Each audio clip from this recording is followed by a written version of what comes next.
En tibetano hay una palabra interesante, She Tan Che. She significa totalmente, completamente, y el resto de la palabra significa exhausto. En conjunto, She Tan Che significa totalmente agotado, o también podremos decir completamente harto. Describe una experiencia de total desesperanza, de renunciar a la esperanza completamente. Este es un punto importante, es el principio del principio. Si no renunciamos a la esperanza de que hay otro lugar mejor en el que estar, de que tenemos que ser otra persona mejor, nunca nos relajaremos en el dónde estamos y en quiénes somos. La palabra atención señala el hecho de ser uno con nuestra experiencia, de no estar disociados, de estar allí mismo cuando nuestra mano toca la manija de la puerta, cuando suena el teléfono o surgen todo tipo de sentimientos. La palabra atención describe el hecho de estar donde estamos. She Tan Che expresa la renuncia esencial del camino espiritual. Pensar que finalmente podemos tenerlo todo en orden no es realista. Buscar una seguridad duradera es fútil. Deshacer nuestros patrones habituales tan antiguos y arraigados requiere poner del revés a algunas de nuestras suposiciones más básicas. Creer en un yo sólido y separado que busca continuamente el placer y evita el dolor. Pensar que alguien ahí fuera tiene la culpa de nuestro dolor. Uno tiene que hartarse completamente de esta manera de pensar. Uno tiene que renunciar a la esperanza de que esta forma de pensar le va a aportar satisfacción. El sufrimiento empieza a disolverse cuando cuestionamos la creencia o la esperanza de que hay algún lugar donde ocultarse. Desesperanza significa que ya no tenemos el coraje de mantener nuestra fantasía de una sola pieza. Quizás sigamos deseando mantenerla, anhelemos tener un suelo fiable y cómodo bajo los pies, pero hemos intentado 1000 formas de ocultarnos y 1000 formas de atar los cabos sueltos y el suelo bajo nuestros pies sigue moviéndose. Tratar de conseguir una seguridad duradera nos enseña muchas cosas, porque si no lo intentamos nunca nos daremos cuenta de que no se puede hacer. Cada vez que volvemos a darnos cuenta de que no hay esperanza posible, no podemos ponernos ningún suelo bajo los pies. La diferencia entre el teísmo y el ateísmo no es que si uno cree o no cree en Dios, y es una cuestión aplicable a todo el mundo. El teísmo es una profunda convicción de que hay una mano a la que agarrarse, si hacemos las cosas adecuadas. Alguien nos apreciará y cuidará de nosotros. Implica pensar que siempre habrá una niñera disponible cuando la necesitemos. Y así tendemos a abdicar de nuestras responsabilidades y a delegar nuestra autoridad en algo externo a nosotros. El ateísmo es relajarse en la ambigüedad e incertidumbre del momento presente, sin tratar de echar mano de algo que nos proteja. Las enseñanzas se desintegran cuando tratamos de agarrarlas. Tenemos que experimentarlas sin esperanza. Mucha gente valerosa y compasiva las ha experimentado y enseñado. El ateísmo es tomar plena conciencia de que no hay ninguna niñera con la que puedas contar. Cuando consigues un buen niñero o niñera, al poco tiempo se va. El ateísmo es darse cuenta de que no son solo las niñeras las que vienen y van. Toda la vida es así. Esa es la verdad. Y la verdad resulta incómoda. Pero para quienes buscan algo a lo que aferrarse, la vida todavía es más incómoda. Desde este punto de vista, el teísmo es una adicción. Todos somos adictos a la esperanza de que la duda y el misterio desaparecerán. Esta adicción tiene un efecto doloroso en la sociedad, y una sociedad basada en muchas personas adictas a tener un suelo bajo los pies no es un lugar compasivo. El sufrimiento es parte de la vida y no tenemos que sentir que ocurre porque hemos hecho un movimiento equivocado a nivel personal. Pero en realidad, cuando sufrimos, solemos pensar que algo está mal. Mientras seamos adictos a la esperanza, sentiremos que podemos matizar nuestra experiencia, o animarla, o cambiarla de alguna manera, y seguiremos sufriendo mucho. En tibetano, esperanza se dice rewa, y miedo se dice dokpa. Pero la palabra más utilizada es redok, que es una combinación de ambas. Esperanza y miedo es un sentimiento que tiene dos bandas. Mientras una esté presente, también la otra lo estará. Este redok, esperanza-miedo, es la raíz de nuestro dolor. En el mundo de la esperanza y del miedo siempre tenemos que cambiar de canal. Siempre tenemos que cambiar de temperatura, de música, porque algo nos resulta incómodo, algo está inquieto, algo está empezando a doler y continuamos buscando alternativas. En un estado mental no teísta, abandonar la esperanza es afirmarse, y ese es el principio del principio. Puedes poner la frase, abandona la esperanza, en la puerta de tu casa, en la puerta de tu heladera, en lugar de otras aspiraciones más convencionales como voy mejorando cada día de todas las formas posibles. La esperanza y el miedo surgen del sentimiento de que estamos incompletos, surgen de un sentimiento de pobreza. No podemos relajarnos con nosotros mismos sin más. Nos aferramos a la esperanza y la esperanza nos roba el momento presente. Sentimos que debe haber alguien que sepa lo que está ocurriendo, pero que a nosotros nos falta algo y por tanto hay algo que falta en nuestro mundo. En lugar de permitir que la negatividad se lleve lo mejor de nosotros, podemos reconocer que en este mismo momento estamos por los suelos y de no ser quisquillosos a la hora de echar un vistazo a lo que pasa. Es lo más compasivo y lo más valiente que podemos hacer. Podemos oler nuestra porquería, sentirla.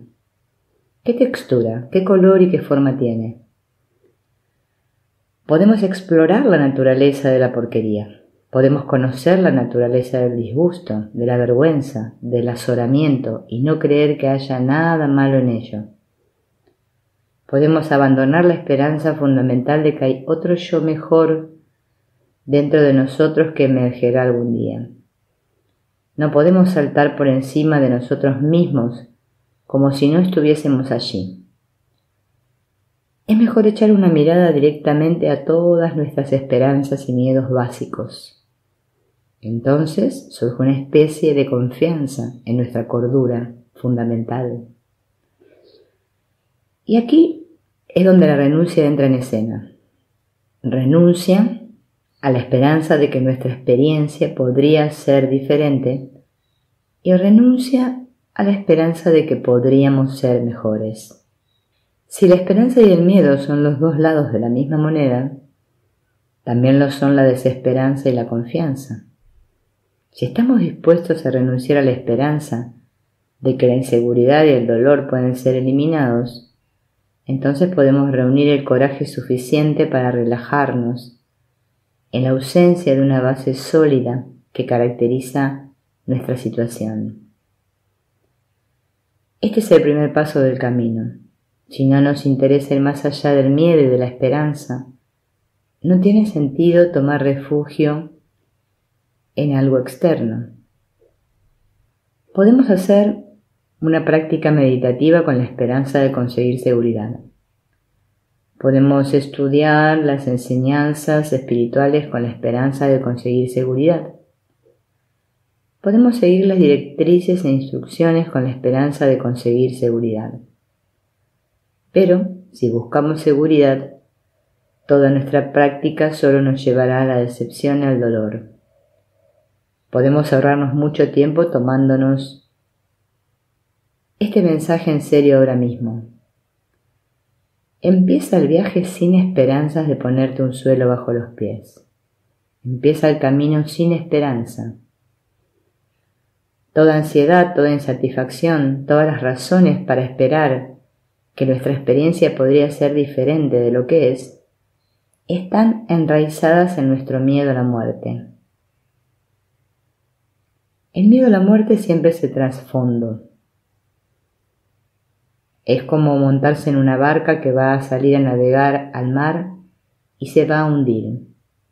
Pero por mucho que hayas oído hablar de la muerte, es muy duro creer en tu propia muerte. Aunque muchas prácticas espirituales nos aconsejan tomarnos la muerte en serio, es sorprendente lo difícil que resulta dejarlas llegar. La única cosa con la que verdaderamente podemos contar resulta increíblemente lejana para todos nosotros. No llegamos a afirmar descaradamente: de ninguna manera no me voy a morir, porque evidentemente sabemos que sí, pero está claro que será después. Esta es la mayor de las esperanzas. Hemos sido criados en una cultura que teme a la muerte y nos la oculta. Sin embargo, la experimentamos constantemente. La experimentamos en forma de decepciones, de cosas que no funcionan. La experimentamos en la forma de que todas las cosas están en un proceso de continuo cambio. El final del día, el final de un segundo, la expiración. Eso es la muerte en la vida cotidiana. También podríamos definir la muerte en la vida cotidiana como la experiencia de todas las cosas que no deseamos. Nuestro matrimonio no funciona, nuestro empleo no se estabiliza. Tener una relación con la muerte en la vida cotidiana significa que empezamos a ser capaces de esperar, de relajarnos en la inseguridad, en el pánico, en la vergüenza, en las cosas que no funcionan. A medida que pasan los años, ya nos llamamos a la niñera tan seguido. Habitualmente tratamos de defendernos de cualquier sensación problemática. Siempre estamos intentando negar que el cambio es algo natural, que la arena se desliza entre nuestros dedos. El tiempo pasa, es algo natural, como el cambio de estaciones o que el día se convierta en noche. Pero envejecer, enfermar, perder a los seres queridos, no solemos considerar los eventos naturales. Pase lo que pase, queremos defendernos de la muerte. Cuando algo nos recuerda a la muerte, sentimos pánico. No es que simplemente nos hayamos cortado el dedo, que la sangre fluya y que nos pongamos una tirita. Siempre añadimos algo más, algo de nuestra cosecha personal.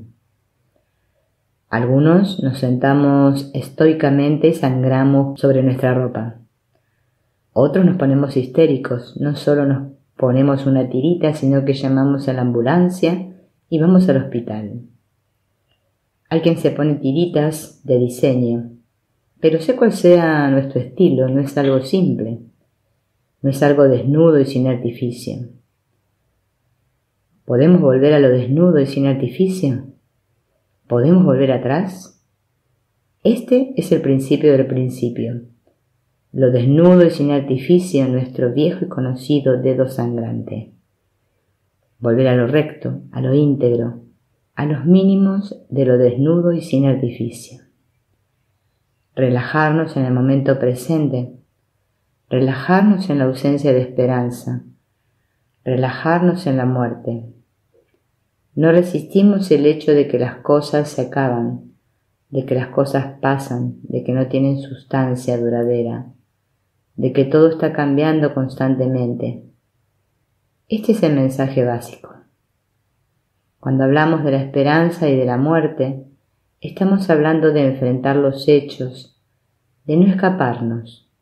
Puede que sigamos teniendo adicciones de todo tipo, pero dejamos de creer que vayan a darnos la felicidad. Muchas veces hemos cedido nuestra adicción a la gratificación inmediata. Lo hemos hecho tantas veces que aferrarnos a la esperanza ha pasado de ser un placer a corto plazo a convertirse en un infierno a largo plazo. Renunciar a la esperanza te anima a quedarte contigo mismo, a ser tu propio amigo, a no huir de ti mismo, a volver a lo simple y sin artificio, pase lo que pase. El telón de fondo de toda cuestión es el miedo a la muerte. Es lo que nos inquieta, lo que nos hace sentir pánico, lo que nos pone ansiosos. Pero si experimentamos completamente la desesperanza, renunciando a toda alternativa al momento presente, podemos tener una relación alegre con nuestras vidas, una relación honesta y directa, una relación que ya no ignore la realidad de la impermanencia y de la muerte. Puede que sintamos la necesidad de erradicar, de alguna manera, los sentimientos de placer y dolor, de pérdida y ganancia, de alabanza y culpabilidad, de fama y ofensa. Pero es más práctico llegar a conocer estos sentimientos, ver cómo nos enganchan, ver cómo colorean nuestra percepción de la realidad, ver que no son tan sólidos. Estos sentimientos como 4 pares de opuestos, 4 cosas que nos gustan y a las que nos apegamos, 4 cosas que no nos gustan y tratamos de evitar. En primer lugar, nos gusta el placer y nos aferramos a él. Por el contrario, nos disgusta el dolor. En segundo lugar, nos gustan las alabanzas y nos apegamos a ellas. Tratamos de evitar las críticas y la culpa. Tercero, nos gusta y estamos apegados a la fama. Nos disgusta el oprobio y tratamos de evitarlo. Y finalmente estamos apegados a la ganancia, a conseguir lo que deseamos, y no nos gusta perder lo que tenemos.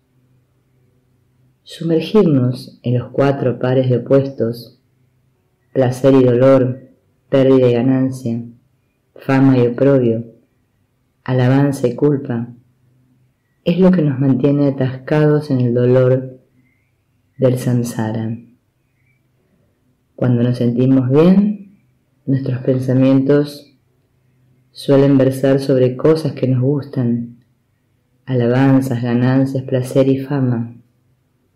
Cuando nos sentimos incómodos, irritables y hartos, es probable que nuestros pensamientos y emociones den vueltas alrededor de cosas como el dolor, la pérdida, el oprobio o la culpa.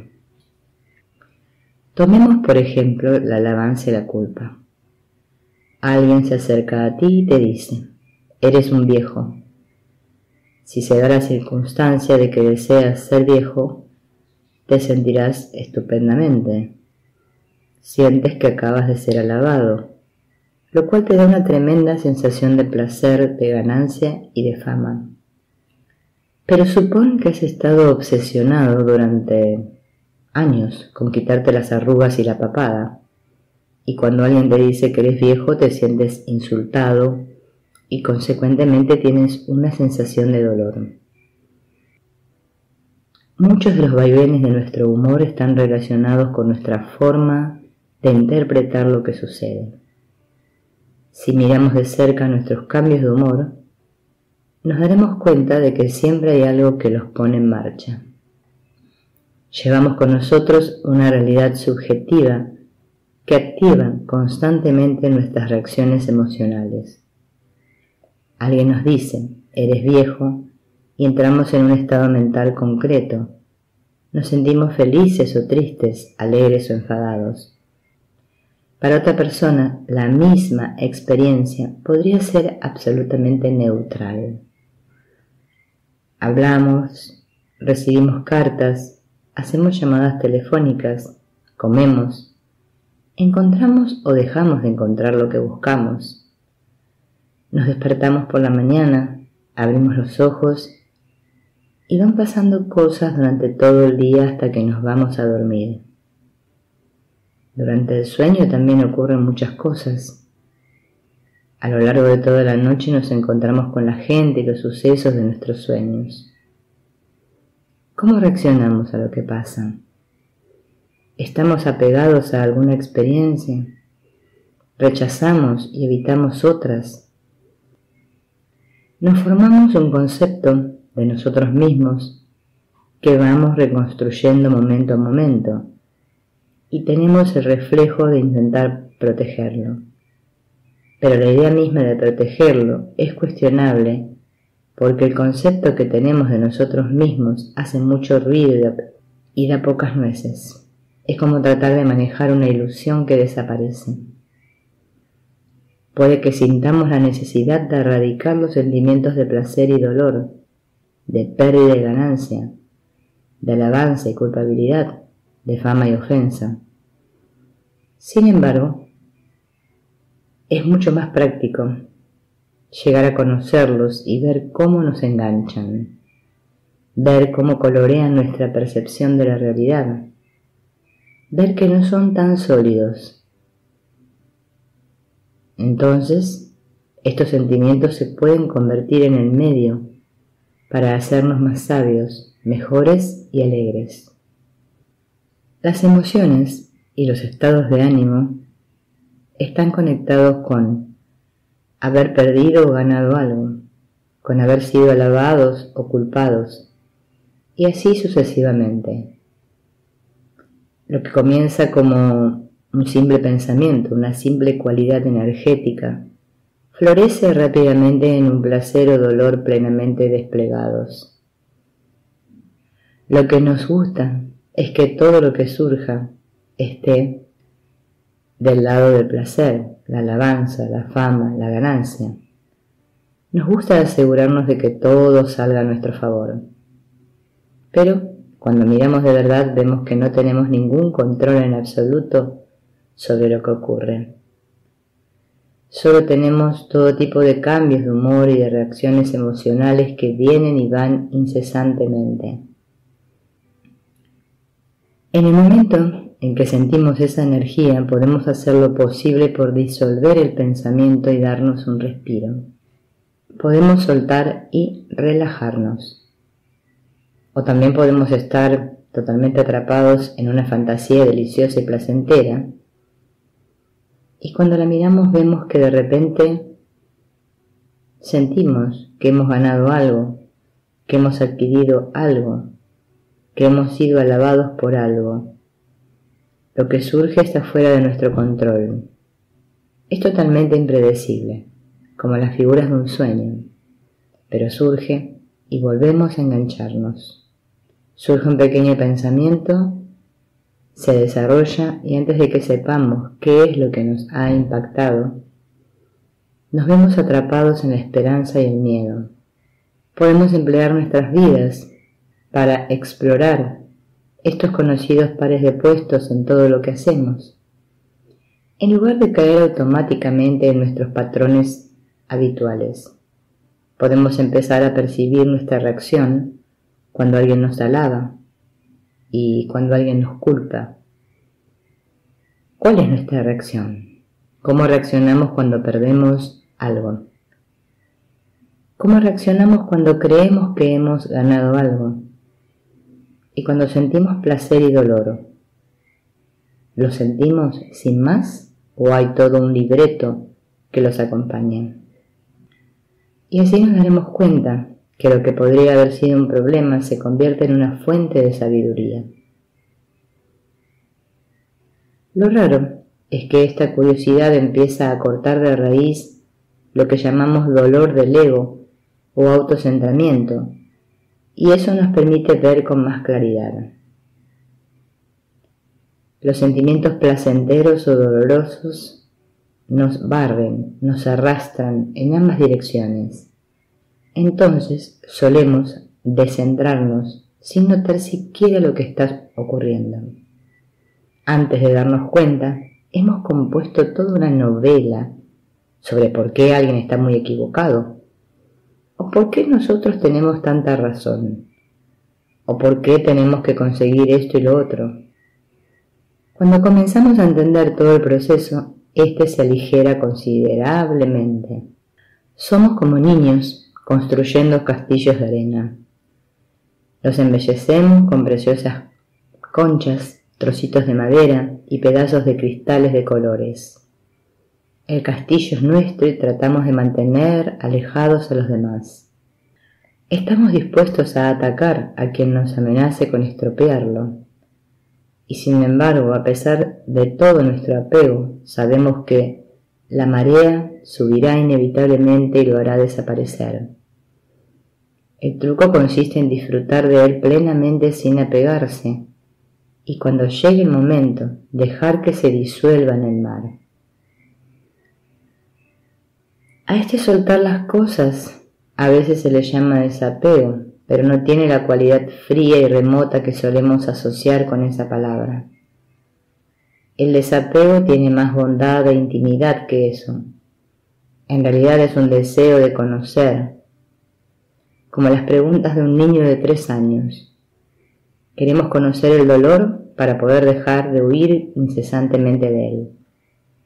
Queremos conocer el placer para poder dejar de aferrarnos a él constantemente. Entonces, de algún modo, nuestras preguntas se agrandan y nuestra curiosidad se amplía. Queremos entender qué sensación produce la pérdida para poder entender a otras personas cuando sus vidas se caen a pedazos.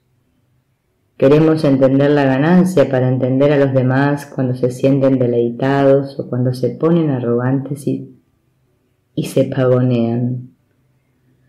Cuando nos hacemos más intuitivos y compasivos con nuestros enganches, sentimos espontáneamente más ternura. Conociendo nuestra propia confusión, estamos más dispuestos a mancharnos las manos tratando de aliviar la confusión de los demás. Si no miramos a la esperanza y al miedo, viendo surgir los pensamientos y viendo la reacción en cadena que les sigue, si no estamos entrenados a aguantar esa energía sin dejarnos arrastrar por el drama, entonces siempre tendremos miedo. El mundo en que vivimos, la gente que conocemos, los animales que surgen en los pasadizos, todo se volverá cada vez más peligroso. Por eso empezamos por mirar dentro de nuestras propias mentes y corazones. Probablemente empecemos a mirar porque nos sentimos inadecuados o doloridos.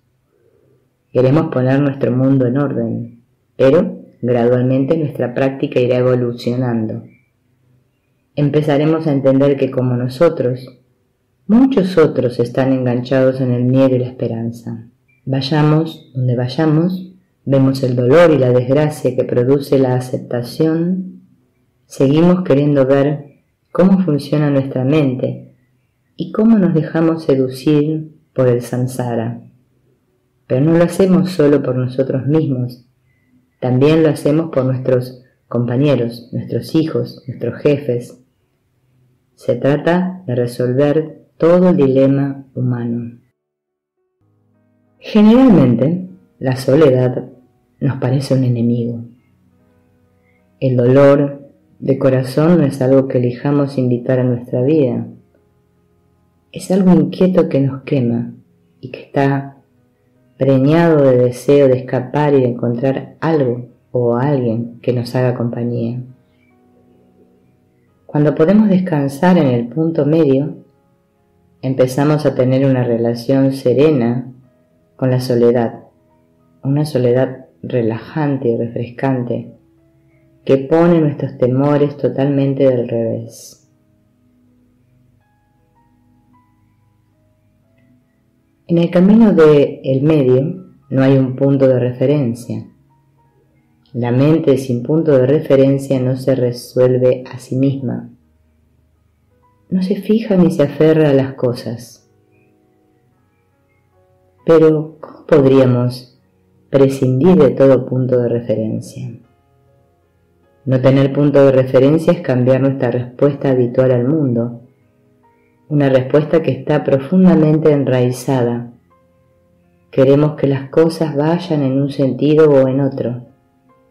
Si no puedo ir a la izquierda o a la derecha, me moriré. Cuando no podemos ir a la izquierda ni a la derecha, nos sentimos como si estuviéramos en un centro de desintoxicación. Estamos solos ante el síndrome de abstinencia, con todo el nerviosismo que hemos estado intentando evitar al ir a la izquierda o a la derecha.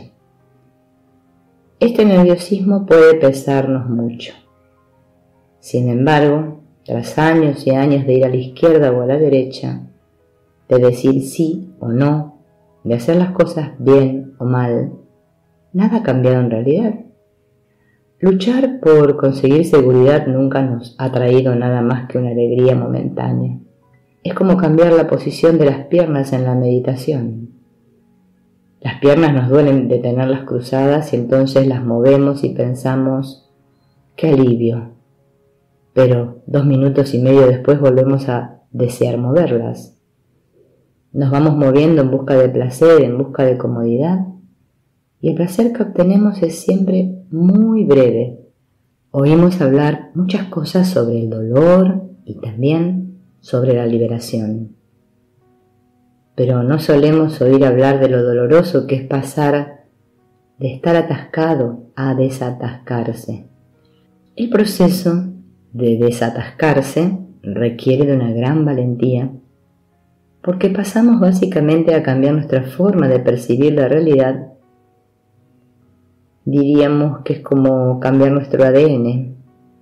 Deshacemos con ello un patrón que no es únicamente nuestro. Es un patrón de toda la humanidad. Proyectamos sobre el mundo 1 trillón de posibilidades de conseguir la solución a nuestros problemas. Podemos tener los dientes más blancos, el césped sin malas hierbas, una vida libre de lucha, un mundo sin vergüenza. Podemos vivir felices y sin embargo este patrón nos mantiene insatisfechos y nos causa mucho sufrimiento. No solo buscamos la resolución de las situaciones, sino que también sentimos que la merecemos. Sin embargo, no solo no la merecemos, sino que sufrimos por su causa. No nos merecemos una resolución, sino algo mejor. Merecemos el camino del medio, que es nuestro derecho de nacimiento. Es un estado de apertura mental que es capaz de relajarse en medio de la paradoja y la ambigüedad. En la medida en que hemos estado evitando la incertidumbre, es natural que tengamos síntomas de retirada, que nos retiremos de pensar que siempre hay un problema y que alguien en alguna parte tiene que resolverlo. El camino del medio está muy abierto, pero avanzar por él es duro porque atenta directamente contra el núcleo del antiguo patrón neurótico que todos compartimos. Cuando nos sentimos solos, cuando no tenemos esperanza, lo que queremos hacer es ir a la izquierda o a la derecha. No queremos sentarnos y sentir lo que estamos sintiendo. No queremos pasar por la desintoxicación y sin embargo, el camino del medio nos anima a hacer exactamente eso. Nos anima a despertar la valentía que existe en cada uno de nosotros sin excepción. Se nos anima a no juzgar lo que surge en nuestra mente. De hecho, se nos anima a ni siquiera apegarnos a ello. Se nos pide que simplemente reconozcamos como pensamiento todo lo que solemos clasificar como bueno o malo, sin todo el drama habitual que acompaña al bien y al mal. Se nos instruye a dejar que los pensamientos vengan y vayan como si tocáramos una burbuja con una pluma. Esto nos prepara para dejar de luchar y descubrir así un estado de ser fresco y sin sesgo. ¿Queremos la victoria o la derrota? ¿Alabanzas o culpas? Por ejemplo, si alguien nos abandona, no queremos sentir esa incomodidad tan cruda y por eso invocamos una de nuestras conocidas identidades de víctima desventurada. O quizá evitemos la crudeza expresando nuestro material reprimido y diciendo a la persona lo confusa que está.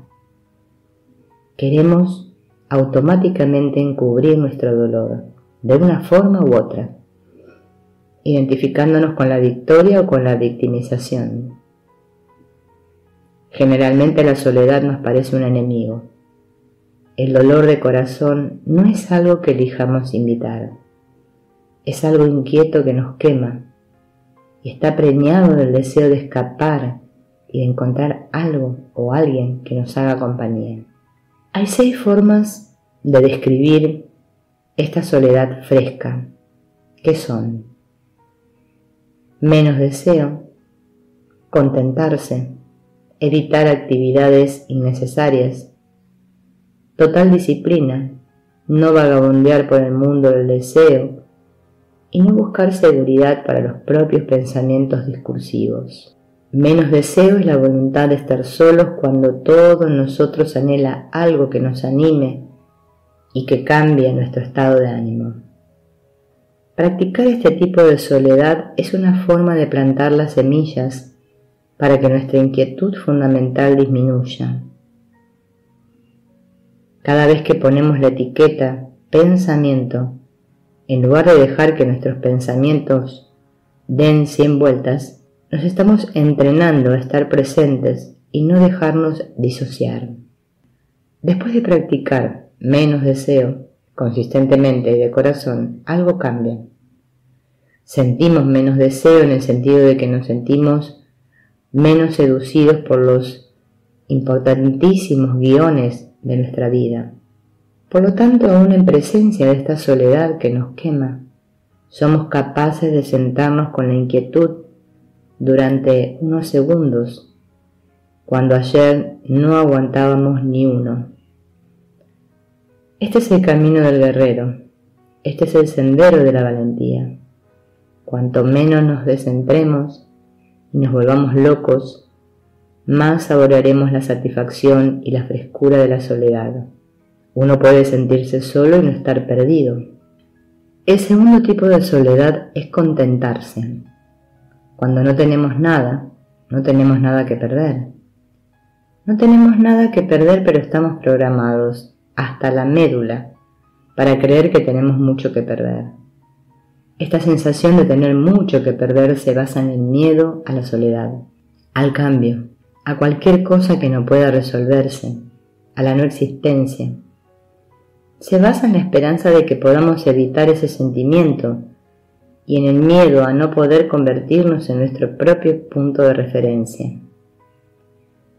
Cuando dibujamos una línea por el centro de una página, sabemos quiénes somos si nos ponemos en el lado izquierdo o en el derecho, pero no sabemos quiénes somos si no nos ponemos en ningún lado. Entonces, no sabemos qué hacer, simplemente no lo sabemos. No tenemos punto de referencia, ninguna mano a la que agarrarnos. En ese punto podemos perder el control o serenarnos y asentarnos. Contentarse es sinónimo de soledad fresca.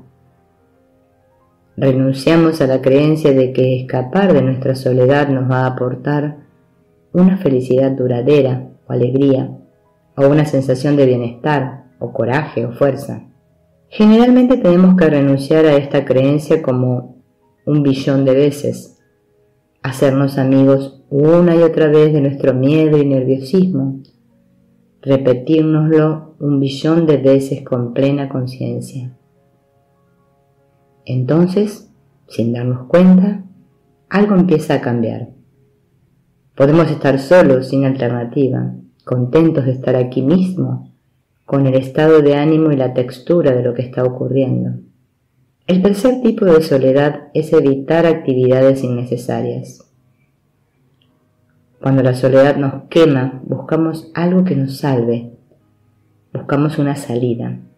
Sentimos esta sensación fastidiosa que llamamos soledad y nuestra mente se vuelve loca tratando de buscar compañeros que nos salven de ella. Esto es lo que se llama actividad innecesaria. Es una manera de mantenernos ocupados para no sentir dolor que pueda asumir la forma de fantasear obsesivamente con un romance verdadero, o escuchar los chismes de las noticias, o incluso salir solos a pasear por el campo. La cuestión es que con todas estas acciones estamos buscando compañía de la manera habitual, empleando los viejos caminos repetitivos para distanciarnos del demonio de la soledad. ¿Podríamos tranquilizarnos y tener un poco de compasión y respeto por nosotros mismos? ¿Podríamos dejar de evitar estar solos con nosotros mismos? ¿Y qué tal tratar de no ponernos nerviosos y de agarrarnos a algo cuando empezamos a sentir pánico? Relajarse en la soledad es una ocupación valiosa. Como dice el poeta japonés Ryokan, si quieres encontrar el significado, deja de perseguir tantas cosas. La disciplina total es otro de los componentes de una soledad encajada. Disciplina total significa que en cada oportunidad estamos dispuestos a volver delicadamente al momento presente. Esto es la soledad como disciplina total. Estamos dispuestos a sentarnos en soledad, a estar simplemente allí, solos. No tenemos que cultivar este tipo de soledad de manera especial. Simplemente podemos sentarnos inmóviles el tiempo suficiente como para darnos cuenta de que en realidad las cosas son así. Estamos fundamentalmente solos y no tenemos nada a lo que agarrarnos. Además, esto no es ningún problema. De hecho, nos permite descubrir un estado de ser absolutamente no manipulado. Nuestras suposiciones habituales, todas nuestras ideas de cómo son las cosas, nos impiden ver las cosas de manera fresca y abierta. Decimos, sí, ya sé, pero no sabemos, no conocemos nada íntimamente, no tenemos ninguna certeza respecto a nada. Esta verdad básica resulta dolorosa y queremos huir de ella, pero relajarnos y volver a algo tan familiar como la soledad es una buena disciplina para darnos cuenta de la profundidad de los momentos irresueltos de nuestra vida. Cuando huimos de la ambigüedad de la soledad, nos estamos timando a nosotros mismos. No vagabundear por el mundo del deseo es otra forma de describir una soledad fresca y encajada. Vagabundear por el mundo del deseo implica buscar alternativas, buscar algo que nos reconforte, alimento, bebida, gente. La palabra deseo indica una cualidad de adicción. Es nuestra forma de aferrarnos a algo porque queremos tenerlo todo bajo control. Esta cualidad surge de no haber crecido. Seguimos queriendo ir a casa, abrir el frigorífico y encontrarlo lleno de nuestras delicias favoritas. Cuando las cosas se ponen difíciles queremos gritar, ¡Mamá! Pero avanzar en el camino implica irnos de casa y convertirnos en gente sin hogar. No vagabundear por el mundo del deseo está relacionado con la capacidad de relacionarnos con las cosas tal como son. La soledad no es un problema, ni es algo que queremos resolver. Y lo mismo es verdad para cualquier otra experiencia que podamos tener. Otro aspecto de la soledad fresca y encajada es no buscar seguridad en los propios pensamientos discursivos. Nos han retirado completamente la alfombra de debajo de los pies. Se acabó. No hay manera de salir de esta. Ya ni siquiera buscamos la compañía del constante diálogo con nosotros mismos. sobre cómo son o dejan de ser las cosas, sobre si deben ser o dejar de ser, si deberían o no deberían ser así, si pueden o no pueden ser. En la soledad fresca y abierta no esperamos seguridad de nuestro diálogo interno, por eso hemos recibido la instrucción de etiquetarlo como pensamiento. No tiene ninguna realidad objetiva, es transparente e inacible. Se nos anima a tocar ese parloteo y soltar, sin hacernos mucho lío al respecto. La soledad encajada nos permite mirar nuestras propias mentes honestamente y sin agresión.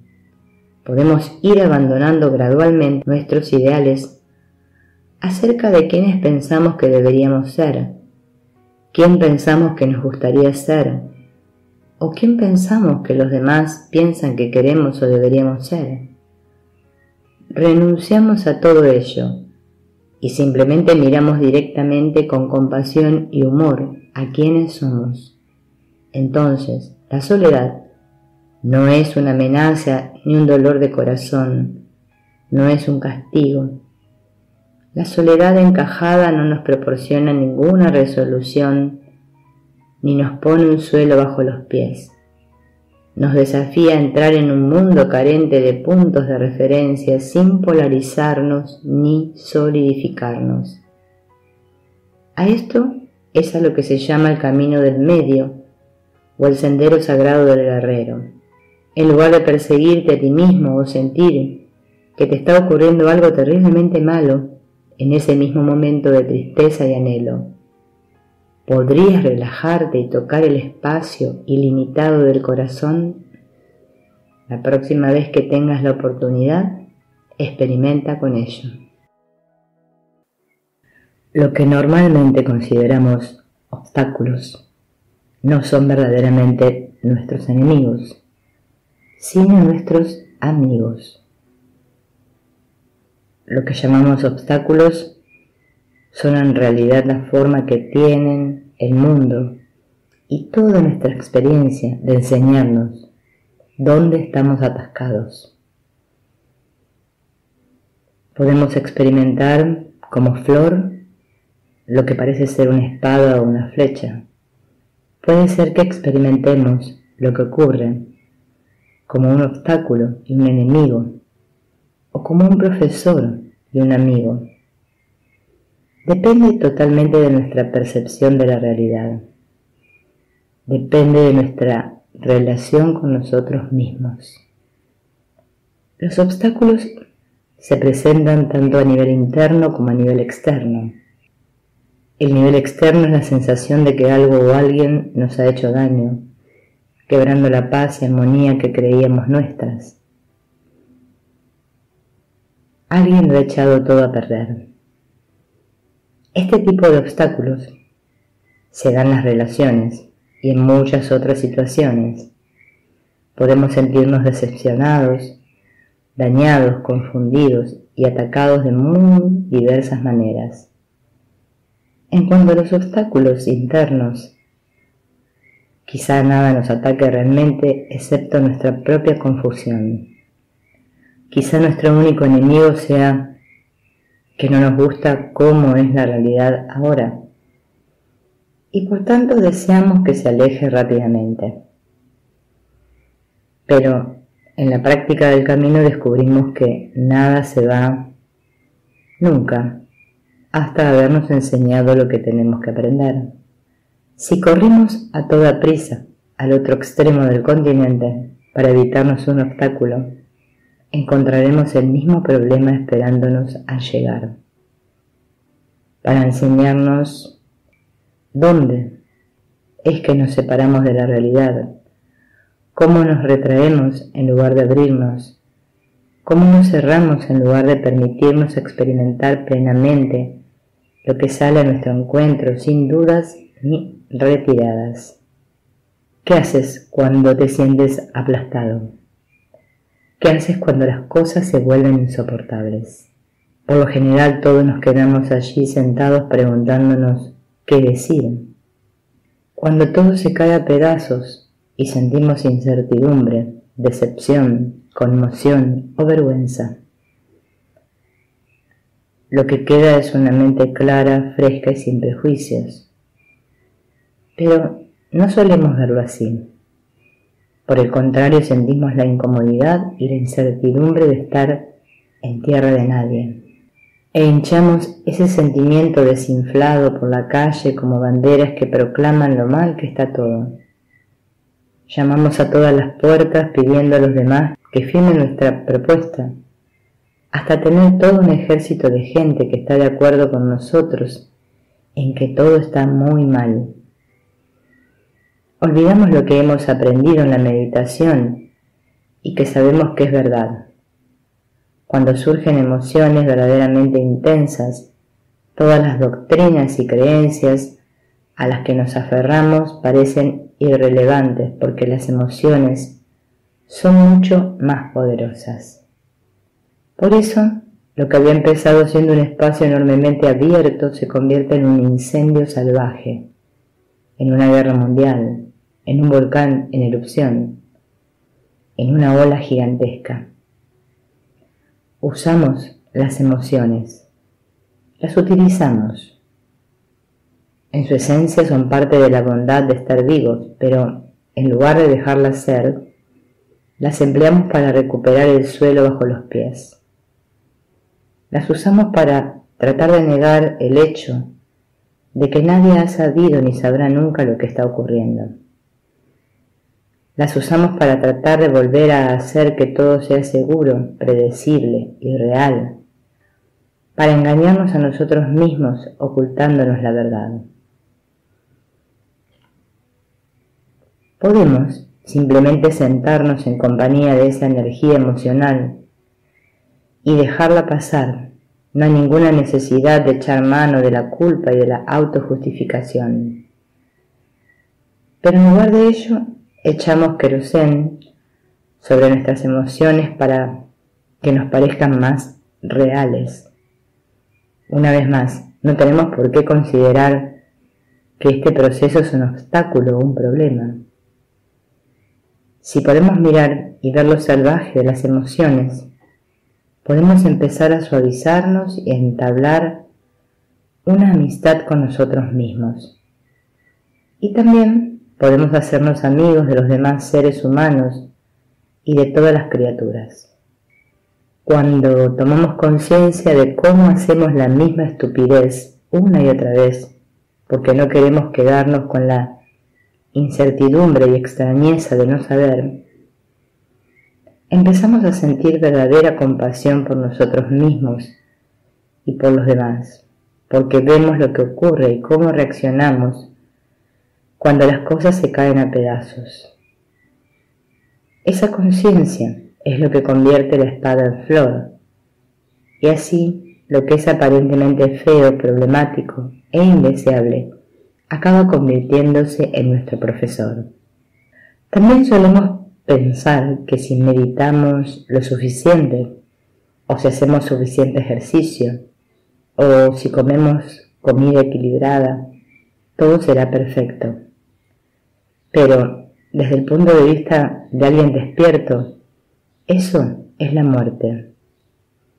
Buscar la seguridad o la perfección, regocijarnos por sentirnos seguros y completos, autocontenidos y cómodos, es una especie de muerte. No cabe ni una ráfaga de aire fresco. No hay lugar para que entre algo nuevo que interrumpa todo lo anterior. Al controlar la experiencia, estamos matando el momento y así preparamos nuestro propio fracaso porque antes o después vamos a tener una experiencia que no podremos controlar. Se nos va a quemar la casa, va a morir algún ser querido, vamos a enterarnos de que tenemos cáncer, va a caer un ladrillo del cielo y nos vamos a ver en la cabeza. Alguien va a derramar zumo de tomate sobre nuestro traje blanco. O vamos a ir a nuestro restaurante favorito para descubrir que ese día han ido a comer allí otras 700 personas. La esencia de la vida es que es desafiante. Unas veces es dulce y otras amarga. A veces nuestro cuerpo se tensa y otras se relaja y se abre. A veces tienes dolores de cabeza y otras te sientes sano al 100%. Desde la perspectiva de la persona despierta, tratar de atar todos los cabos y tenerlo todo controlado es la muerte, porque implica rechazar gran parte de nuestra experiencia básica. En dicho planteamiento de vida hay algo agresivo. Tratamos de aplanar todos los relieves e imperfecciones para suavizarnos el paseo. Estar plenamente vivo, ser plenamente humano y estar completamente despierto es ser expulsado del nido constantemente. Vivir plenamente es estar siempre en tierra de nadie. Es experimentar cada momento como algo plenamente nuevo y fresco. Vivir es estar dispuesto a morir una y otra vez. Eso es la vida desde el punto de vista de la persona despierta. Y la muerte es querer aferrarse a lo que se tiene y que todas las experiencias nos confirmen, nos satisfagan y nos hagan sentirnos completamente en orden. Por eso, aunque digamos que tenemos miedo a la muerte, en realidad tenemos miedo a la vida. Queremos ser perfectos, pero vemos constantemente nuestras imperfecciones y no hay manera de huir de ellas. No hay salida, no hay escape posible. Entonces es cuando la espada se convierte en una flor. Nos quedamos con lo que vemos, sentimos lo que sentimos y desde ese punto empezamos a conectar con nuestra mente básicamente sabia. Cuando despertamos podemos vivir plenamente, sin buscar el placer ni evitar el dolor, sin reconstruirnos cuando nos caemos a pedazos. Podemos permitirnos sentir nuestras emociones frías o calientes, vibrantes o planas, en lugar de emplearlas para mantenernos en la ignorancia y en la estupidez. Podemos renunciar a ser perfectos y experimentar plenamente cada momento. Tratar de escapar nunca es la respuesta a ser totalmente humanos. Huir de la inmediatez de la experiencia es como preferir la muerte a la vida. Viendo las flechas y las espadas y cómo reaccionamos a ellas, siempre podemos volver a la mente básicamente sabia. En lugar de tratar de librarnos de algo o de entrar en la sensación dualista de sentirnos atacados, podemos aprovechar la oportunidad para ver cómo nos cerramos cuando nos presionan. Así es como abrimos el corazón, así es como despertamos nuestra inteligencia y conectamos con nuestra naturaleza fundamental. Una de las mejores prácticas en la vida cotidiana, cuando no tenemos mucho tiempo para meditar, es tomar conciencia de nuestras opiniones. Cuando practicamos la meditación sentada, parte de la técnica consiste en tomar conciencia de nuestros pensamientos. A continuación, simplemente reconocemos lo que estamos pensando sin juicio y sin decir qué es acertado o equivocado. Es un ejercicio de no agresión hacia nosotros mismos y también es un ejercicio que nos permite expresar nuestra inteligencia. Observar que estamos pensando, pero sin asociar el pensamiento con la esperanza o el miedo, con la alabanza o la culpa. Pero cuando nos sentamos realmente a meditar, no siempre es así de ideal. A menudo la percepción de que estamos pensando, aunque solo dure un cuarto de segundo, en una sesión de 1 hora, suele ir acompañada de alabanza o de culpa. ¿Ese pensamiento es algo bueno o es algo malo? En cualquier caso, siempre hay algo más que el simple hecho de etiquetarlo como pensamiento. Pero después de practicar la meditación durante una buena temporada, como nos limitamos a sentarnos en soledad sin hacer otra cosa que tomar conciencia de la expiración y percibir los pensamientos, nuestra mente se va calmando. Entonces empezamos a notar más las cosas, aunque no nos demos mucha cuenta de ello. En la meditación permitimos un amplio espacio y después empezamos a ver lo que surge con creciente viveza y claridad. Notamos una constante profusión de ideas y que en todo ese parloteo no hay silencios. También percibimos nuestras actitudes respecto a lo que sucede. A continuación, empezamos a sintonizarnos con nuestros patrones habituales y vemos quiénes somos, qué hacemos para mantener nuestra integridad y cuáles son nuestras opiniones e ideas respecto a las cosas.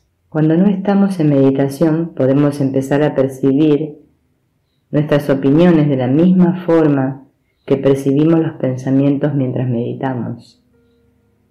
Esta práctica es extremadamente interesante porque tenemos muchas opiniones y tendemos a considerarlas verdades, aunque en realidad no lo son, solo son opiniones. Y estas opiniones suelen contar con muchísimo apoyo emocional. A menudo contienen juicios o son críticas, otras veces versan sobre lo agradable o lo perfecto que es algo. En cualquier caso, tenemos opiniones en abundancia. Las opiniones son opiniones, ni más ni menos. Podemos empezar a percibirlas y etiquetarlas como tales. De la misma forma que etiquetamos los pensamientos como pensamientos. Este simple ejercicio nos introduce a la noción de ausencia de ego. En realidad, el ego solo es nuestras opiniones, que nosotros solemos considerar sólidas, reales y la verdad absoluta de cómo son las cosas. Tener, aunque solo sea unos segundos de duda respecto a la solidez y la verdad absoluta de nuestras opiniones, incluso el simple hecho de tomar conciencia de que tenemos opiniones, nos introduce a la posibilidad de la ausencia de ego. No tenemos que hacer desaparecer nuestras opiniones y no tenemos que criticarnos por tenerlas. Simplemente hemos de ser conscientes de lo que nos decimos a nosotros mismos y ver cuánto de ello no es más que nuestra percepción personal de la realidad, que puede ser compartida o no por los demás. Si podemos ver nuestras opiniones como opiniones y dejarlas pasar aunque solo sea por un momento, para volver a la inmediatez de la experiencia, quizá descubramos que estamos en un mundo muy nuevo, que tenemos nuevos ojos y nuevos oídos. Cuando hablo de percibir las opiniones, comenzamos a prestar atención a lo que hacemos y pensamos y a toda la energía que dichas funciones implican. Podemos empezar a darnos cuenta de lo sólidas que hacemos las cosas y de lo fácil que nos resulta entrar en una guerra en la que nuestras opiniones tienen que prevalecer sobre la de los demás. Esto es particularmente tentador cuando estamos implicados en una acción social. Vamos a tomar el ejemplo de la capa de ozono. Podemos decir que el agujero de la capa de ozono es un hecho científico. Eso no es una simple opinión. Pero si nuestra forma de actuar contra el empeoramiento de su estado es consolidar nuestra opinión respecto a lo que pensamos que están equivocados, entonces no cambia nada. La negatividad engendra más negatividad. Por muy noble que sea nuestra causa y por bien documentada que esté, en nada le favorece nuestra agresividad hacia los opresores o hacia quienes crean el peligro. Tampoco cambia nada a través de la no agresión. Sin embargo, la no agresión beneficia enormemente a la Tierra. A nivel individual, la causa raíz del hambre, de la inanición y de la crueldad se halla en la agresión. Cuando nos aferramos agresivamente a nuestras opiniones, por muy válida que sea nuestra causa, simplemente estamos añadiendo más agresión al planeta, con lo que se incrementan el dolor y la violencia. Cultivar la no agresión es cultivar la paz. La manera de detener las guerras es dejar de odiar al enemigo, y esto empieza cuando vemos nuestras opiniones de nosotros mismos y de los demás simplemente como nuestra apreciación personal de la realidad y no hacemos de ello una razón para aumentar la negatividad en el planeta. La clave reside en tomar conciencia de la diferencia entre las opiniones y la inteligencia clarividente. La inteligencia consiste en ver que los pensamientos son pensamientos y en no tener una opinión sobre si son correctos o equivocados. En el contexto de la acción social, podemos ver que un individuo, una empresa o el gobierno está polucionando los ríos o está causando daños a personas y animales. A continuación podemos tomar fotografías y documentarlo. Podemos ver que el sufrimiento es real. Nuestra inteligencia nos permite actuar así sin dejarnos arrastrar por opiniones sobre el bien y el mal, sobre la esperanza y el miedo. Depende de nosotros clasificar qué es opinión y qué es hecho. Entonces podemos ver inteligentemente. Cuanto más claramente podamos ver, más poderosos serán nuestro discurso y nuestra acción. Cuanto menos ensombrecidas estén nuestras acciones y discursos por las opiniones, más comunicarán no solo a quienes están polucionando los ríos, sino también a todos los que van a ejercer una presión sobre aquellos. Es importante ver el sufrimiento como lo que es, sufrimiento. No estamos hablando de ignorarlo ni de quedarnos callados. Cuando no asumamos ciegamente nuestras propias opiniones, ni solidifiquemos la sensación de enemistad, es cuando conseguiremos algo en la acción social. Si no nos dejamos arrastrar por nuestra propia indignación, veremos la causa del sufrimiento más claramente. Así es como se produce el cese del sufrimiento. Este proceso requiere de una enorme paciencia. Mientras trabajamos por la reforma sin agresividad, es importante recordar que, incluso si un problema concreto no se resuelve, estamos añadiendo paz al mundo. Tenemos que dar lo mejor de nosotros y al mismo tiempo renunciar a toda esperanza de resultados. Un consejo que don Juan le dio a Castañeda es que hiciera cada cosa como si fuera lo único importante del mundo, sabiendo al mismo tiempo que carecía completamente de importancia. Esta actitud nos lleva a más valoración y a menos desgaste, porque hacemos el trabajo de todo corazón y con cuidado. Percibe tus propias opiniones. Si te descubres volviéndote agresivo con tus opiniones, toma conciencia de ello. Y si te descubres siendo no agresivo, toma también conciencia de ello. Cultivar una mente ecuánime que no se aferra a tener razón, ni a estar equivocada, te llevará a un estado de ser presidido por la frescura. La cesación última del sufrimiento procede de ese estado. Por último, nunca renuncies a ti mismo, así nunca renunciarás a los demás. Haz de todo corazón lo que sea necesario para despertar tu inteligencia clarividente, pero hazlo día a día, momento a momento.